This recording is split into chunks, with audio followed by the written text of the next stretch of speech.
আসসালামু আলাইকুম ওরহমতুল্লাহি ওবারাকাতু। প্রিয় দর্শক মণ্ডলী, আপনাদের মধ্যে যদি এই তিনটি অভ্যাস থাকে তাহলে আপনারা বিনা হিসাবে জাহান্নামী হয়ে যাবেন। হ্যাঁ বন্ধুরা, কারো মধ্যে যদি এই তিনটি অভ্যাস বিদ্যমান থাকে তাহলে কিন্তু আল্লাহ তাআলা তাদের বিনা হিসাবে জাহান্নামী করে দেবেন। তো বন্ধুরা, এই ভিডিওটি আপনারা সম্পূর্ণ দেখুন এবং আপনারাও বুঝুন যে আপনার মধ্যে এই তিনটি অভ্যাস আছে কি না, এবং যদি আপনাদের মধ্যে এই তিনটি অভ্যাস থাকে তাহলে আপনারা সাথে সাথে তা চেঞ্জ করে নিন। হ্যাঁ বন্ধুরা, আপনারা সাথে সাথে পরিবর্তন হয়ে যান বা সেই অভ্যাস থেকে আপনারা সরে আসুন। তো বন্ধুরা, চলুন আমরা সেই তিনটি অভ্যাস কি কি জেনে নিই।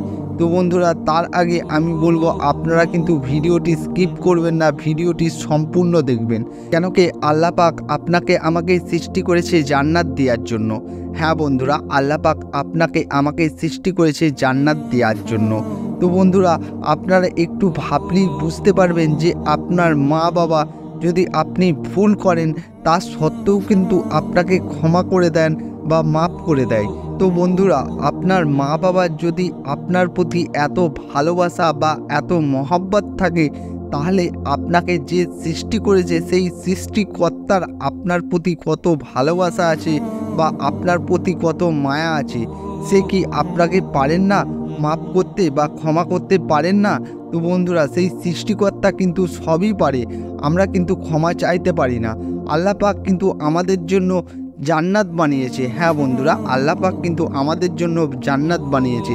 তাই তো আল্লাহ পাক 8টি জান্নাত করেছে এবং 7টি জাহান্নাম করেছেন। হ্যাঁ বন্ধুরা, আল্লাহ পাক আমাদের জন্য 8টি জান্নাত বানিয়েছেন এবং 7টি জাহান্নাম বানিয়েছেন। তো বন্ধুরা, আল্লাহ পাক কখনোই চান না যে আমরা জাহান্নামী হই। হ্যাঁ বন্ধুরা, আল্লাহ পাক কখনোই চান না যে আমরা জাহান্নামী হই। তো বন্ধুরা, চলুন আমরা আসল বিষয়ে ফিরে যাই যে তিনটি কাজ আমরা যদি করি তাহলে কিন্তু আমরা বিনা হিসেবে জাহান্নামী হয়ে যাব। হ্যাঁ বন্ধুরা, আমরা কিন্তু বিনা হিসেবে জাহান্নামী হয়ে যাব। তো বন্ধুরা, এই সম্বন্ধে কিন্তু প্রত্যেক মুসলমান ভাই এবং বোনেদের জেনে রাখা দরকার সেই কাজগুলো কি কি। তো বন্ধুরা, 1 নম্বর গুনার কাজ হচ্ছে মদ পান করা। হ্যাঁ বন্ধুরা, 1 নম্বর গুনার কাজ হচ্ছে মদ পান করা। তবে যারা ডেলি মদ পান করে তারা কিন্তু বিনা হিসেবে জাহান্নামী হবে।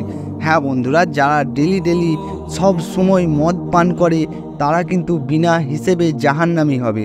অনেকে আছে দেখবেন যাদের মদ না পান করলে তাদের পা হাত কাঁপে, তাদের মাথা ব্যথা করে, সে কোনো কাজ করতে পারে না, তারা কিন্তু জাহান্নামী হবে।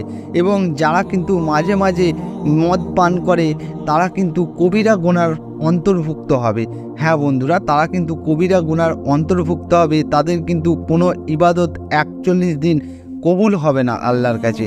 হ্যাঁ বন্ধুরা, তাদের কোনো ইবাদত আল্লাহ পাক 41 দিন কবুল করবে না এবং তারা কিন্তু কবিরা গুনার অন্তর্ভুক্ত হবে।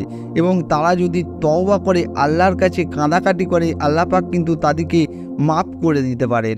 কিন্তু যারা ডেলি মদ পান করে, মদ ছাড়া তারা শুতে পারে না, ঘুমোতে পারে না, এক পা চলতে পারে না, তারা কিন্তু বিনা হিসেবে জাহান্নামী হবে। এবং 2 নম্বর যে গুনাহগারী কাজ হচ্ছে সেটা হচ্ছে আত্মীয়র সম্পর্ক ছিন্ন করা। হ্যাঁ বন্ধুরা, আত্মীয়র যারা সম্পর্ক ছিন্ন করবে তারা কিন্তু বিনা হিসেবে জাহান্নামী হবে। এটা আমার কথা নয়, এটা আপনার আমার নবী আমাদেরকে বলে গেছেন। হ্যাঁ বন্ধুরা, এটা আপনার আমার নবী আমাদেরকে বলে গেছেন যে যারা আত্মীয়র সম্পর্ক ছিন্ন করবে তারা কিন্তু বিনা হিসেবে জাহান্নামী হবে। কাল কিয়ামতের দিন তাদের কোনো হিসেব নিকেশ নেওয়া হবে না, তাদের কিন্তু ডাইরেক্ট জাহান্নামে দেওয়া হবে। হ্যাঁ বন্ধুরা, তাদের কিন্তু ডাইরেক্ট জাহান্নামে দিয়ে দেওয়া হবে। এবং 3 নম্বর যে কাজটি, সেই কাজটি আমরা সকলেই করে থাকি। হ্যাঁ বন্ধুরা, আমরা সকলেই জেনে বা না জেনে অনেকেই করে থাকি, সেটি হচ্ছে শিরক করা। হ্যাঁ বন্ধুরা, শিরকের সাথে জড়িত থাকা বা শিরক করা, শিরক করলে কিন্তু আপনারা বিনা হিসেবে জাহান্নামে যাবেন। হ্যাঁ বন্ধুরা, শিরক করলে আপনারা বিনা হিসেবে জাহান্নামে যাবেন। তো বন্ধুরা, শিরক বলতে আপনারা যদি আল্লাহর সাথে কাউকে তুলনা করেন, হ্যাঁ বন্ধুরা, আল্লাহর সাথে কাউকে তুলনা করলে আপনারা কিন্তু বিনা হিসেবে জাহান্নামে যাবেন। কেন কি অনেকে আছে দেখবেন যে এই দিনটা ভালো নয়, এটা খেলে খারাপ হবে, ওটা খেলে খারাপ হবে, এটা করলে খারাপ হবে, এটা অমঙ্গল হবে, এই সব যদি বিশ্বাস করেন তাহলে কিন্তু আপনারা জাহান্নামে যাবেন। কেন কি আল্লাহর সকল দিনই সমান। হ্যাঁ বন্ধুরা, আল্লাহর সকল দিনই সমান এবং আল্লাহ যা করে ভালোর জন্য করে, এটার উপরে বিশ্বাস রাখতে হবে আর এটার ওকে মন থেকে মেনে নিতে হবে। হ্যাঁ বন্ধুরা, এটাকে আপনারা মনে প্রাধান্য দিতে হবে এবং আপনারা বিশ্বাস রাখতে হবে যে আল্লাহ যা করবেন আপনার ভালোর জন্য করবেন। হ্যাঁ বন্ধুরা, আল্লাহ কখনোই আপনার খারাপ চায় না, আল্লাহ কিন্তু আপনার ভালোই চায়। হ্যাঁ বন্ধুরা, আল্লাহ যেটা করে কিন্তু ভালোই করে। আর আপনারা যদি আল্লাহর সাথে তুলনা করেন কাউকে, কিন্তু এটা শিরকের গুনাহ হবে এবং আল্লাহ পাক আপনাকে এর জন্য বিনা হিসেবে জাহান্নামে দিয়ে দেবেন। হ্যাঁ বন্ধুরা, এর জন্য আল্লাহ পাক আপনাকে বিনা হিসেবে জাহান্নামে দিয়ে দেবেন। তো বন্ধুরা, আপনারা কখনোই কিন্তু এই কাজগুলো করবেন না। হ্যাঁ বন্ধুরা, আপনারা কখনোই কিন্তু এই কাজগুলো করবেন না। এবং অনেকে আছে দেখবেন যারা কুফরি কালাম করে থাকে। হ্যাঁ বন্ধুরা, অপরের ক্ষতি করার জন্য যারা কুফরি কালাম করে থাকে বা যারা কুফরি কালাম করে, তারা কিন্তু বিনা হিসেবে জাহান্নামে যাবে। হ্যাঁ বন্ধুরা, তারা কিন্তু বিনা হিসেবে জাহান্নামে যাবে। যেমন আপনি ধরুন কাউরির ক্ষতি করার জন্য কাউরির কাছ থেকে তাবিজ করে আনলেন, বা কোনো মেয়েকে পাওয়ার জন্য তার মাথার চুল দিয়ে বা তার ওড়না কেটে নিয়ে এসে তাকে তাবিজ করলেন। এগুলো করলে কিন্তু আপনারা বিনা হিসেবে জাহান্নামে যাবেন। হ্যাঁ বন্ধুরা, আপনারা বিনা হিসেবে জাহান্নামে যাবেন। তো বন্ধুরা, এই কাজগুলো থেকে আপনারা সচেতন থাকুন এবং নিজেকে বাঁচিয়ে রাখুন এবং এই কাজগুলো আপনারা কখনোই করবেন না। হ্যাঁ বন্ধুরা, এই কাজগুলো আপনারা কখনোই করবেন না।